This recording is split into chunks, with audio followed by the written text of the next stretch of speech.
Hello friend, I am Krishna Murari Upadhyay from Krishna institute. आप सभी प्यारे बंधुओं का कृष्णा इंस्टीट्यूट पर हार्दिक स्वागत एवं अभिनंदन है। प्यारे दोस्तों, आज की हमारी जो टॉपिक है लाइकेन पौधा है, जो प्राय की टेट और सीटेट के एग्जाम में पूछे जाते हैं। तो आइए हम लाइकेन पौधे के बारे में सविस्तार चर्चा करते हैं। लाइकेन एक सहजीवी पौधा है। लाइकेन कवक व शैवाल के मध्य सहजीविता का परिणाम है। कहने का तात्पर्य यह है कि जो लाइकेन पौधा होता है वह कवक व शैवाल के मध्य जो सहजीविता का परिणाम, यानी लाइकेन पौधे का जो निर्माण है इन्हीं कवक और शैवाल के द्वारा होता है, जो दोनों के मध्य क्या है, सहजीविता का परिणाम है।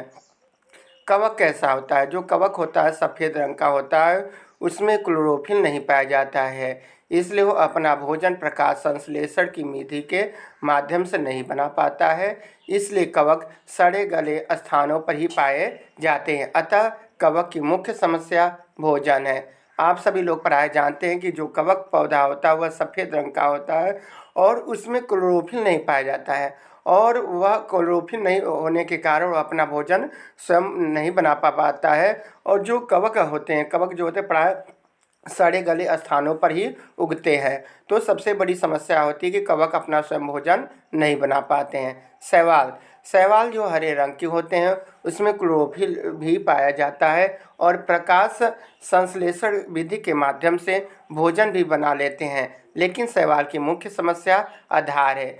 तो कहने का तात्पर्य जो शैवाल होते हैं प्राय हरे रंग के होंगे। आप देखे होंगे कहीं कहीं हरे हरे छोटे छोटे रंग के हरे हरे जो होते हैं, जिसको हम प्राय काय के रूप में भी जानते हैं। और इसमें क्या है, क्लोरोफिल पाया जाता है और ये प्रकाश संश्लेषण की विधि के माध्यम से जो है अपना स्वयं भोजन बना लेते हैं। लेकिन शैवाल की जो मुख्य समस्या आधार, यानी शैवाल को उगने के लिए कोई ना कोई आधार होना चाहिए।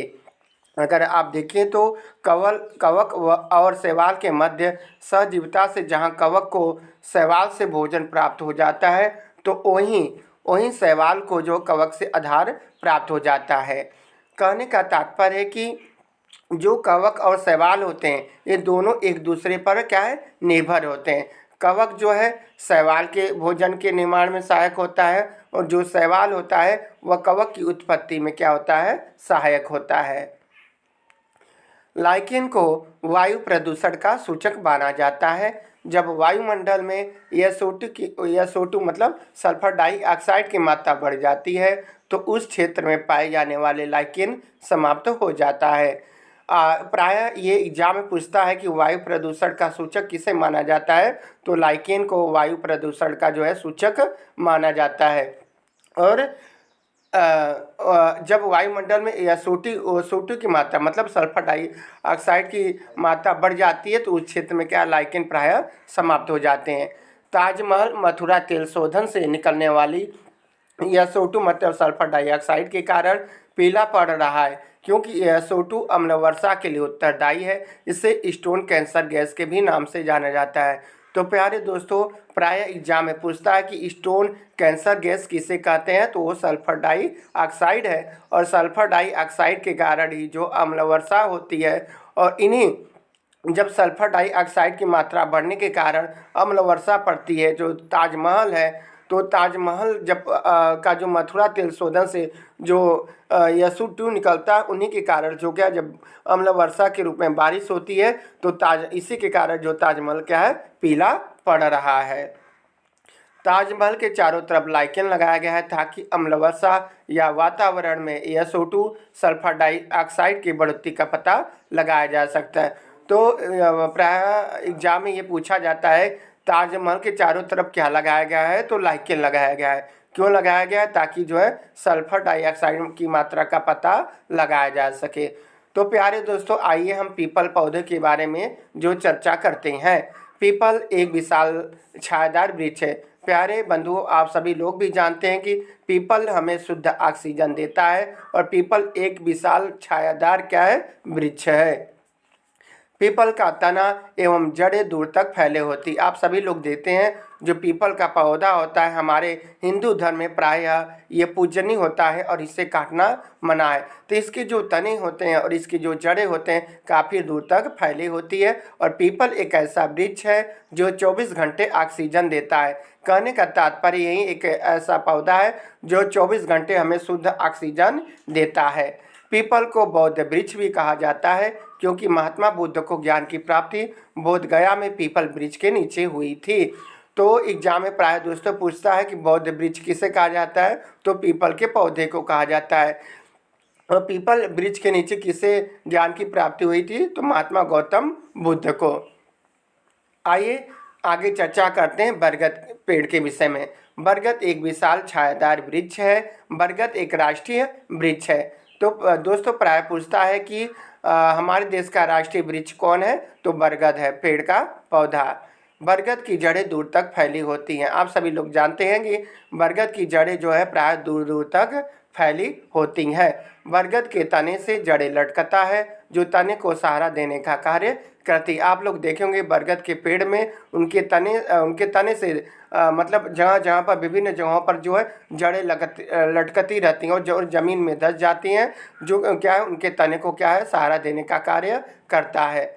आइए आगे चर्चा करते हैं जट्रोफा पौधे के विषय में। जट्रोफा मुख्यतः ब्राज़ील का पौधा है। तो दोस्तों प्राय एग्जाम में पूछता है कि जट्रोफा कहाँ का पौधा है, तो यह ब्राज़ील का पौधा है। जट्रोफा से बायोडीजल बनाया जाता है। एग्जाम में ये भी पूछता है कि बायोडीजल का निर्माण किस पौधे से होता है, तो जट्रोफा से होता है। या पूछ सकता है कि जट्रोफा से क्या बनाया जाता है, तो बायोडीजल बनाया जाता है। और जट्रोफा की खेती उन क्षेत्रों में किया जा सकता है जो शुष्क या मरुस्थलीय क्षेत्र है, अर्थात ये प्रायः मरुस्थलीय क्षेत्रों में जो है जट्रोफा की खेती होती है। भारत में जट्रोफा के स्थान पर बायोडीजल के लिए करंज एवं पोगमिया का इस्तेमाल किया जाता है। आइए आगे चर्चा करते हैं रेगिस्तानी ओक वृक्ष के विषय में।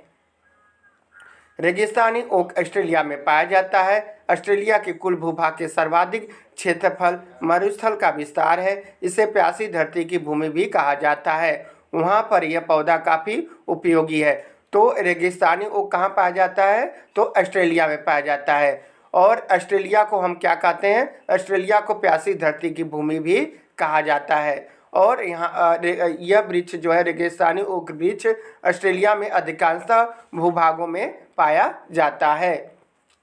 रेगिस्तानी ओक का तना स्कूल के छत के बराबर अर्थात 10 से 12 फीट या 4 मीटर का होता है। तो प्यारे बंधुओं प्राय एग्जाम में पूछता है कि रेगिस्तानी ओक का तने की लंबाई कुल कितनी होती है, तो 10 से 12 फीट या लगभग 4 मीटर होता है। रेगिस्तानी ओक की जड़ें तने से 30 गुना गहरी होती है। तो रेगिस्तानी ओक की जड़ें अपने तने से कितना गुना गहरी होती है, यानी 30 गुना होती है। कहने का तात्पर्य उसका तना जो है अगर 4 मीटर का होता है तो उसकी जड़ें 120 मीटर की होंगी। उसका मतलब 30 गुना, तने का 30 गुना। रेगिस्तानी ओक के तने में जल संग्रहित रहता है। प्राय एग्जाम में पूछता है कि किसके तने में जल संग्रहित रहता है, तो रेगिस्तानी ओक वृक्ष के तने में जल संग्रहित रहता है।